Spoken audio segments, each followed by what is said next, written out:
একবার ঝড়ের পরে সমুদ্রের ধার দিয়ে একজন বয়স্ক মানুষ হেঁটে যাচ্ছিলেন। তিনি দেখলেন দূরে একটি বাচ্চা ছেলে কিছু একটা করছে। তিনি তার কাছে গিয়ে জিজ্ঞাসা করলেন যে তুমি কি করছো? ছেলেটি বলল, আমি কিছু তারা মাছকে সমুদ্রের দিকে ছুড়ে দিচ্ছি। লোকটি বলল, কেন, এতে কি হবে?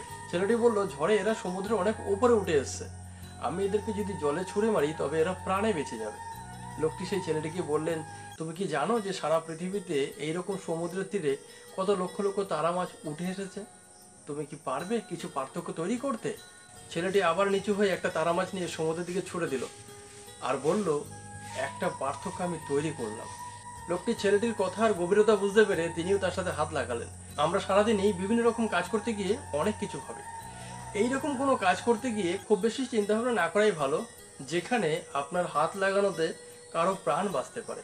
হতে পারে ছেলেটি হয়তো লাখ লাখ তারা মাছের জীবন বাঁচাতে পারবে না, কিন্তু কিছু মাছের তো প্রাণ বাঁচিয়েছে, সেই মাছগুলো হয়তো প্রাণে বেঁচেই গেল। যাই হোক, গীতায় ভগবান শ্রীকৃষ্ণ বলেছেন, নিষ্কাম কর্মই ঈশ্বরের সেবা করা।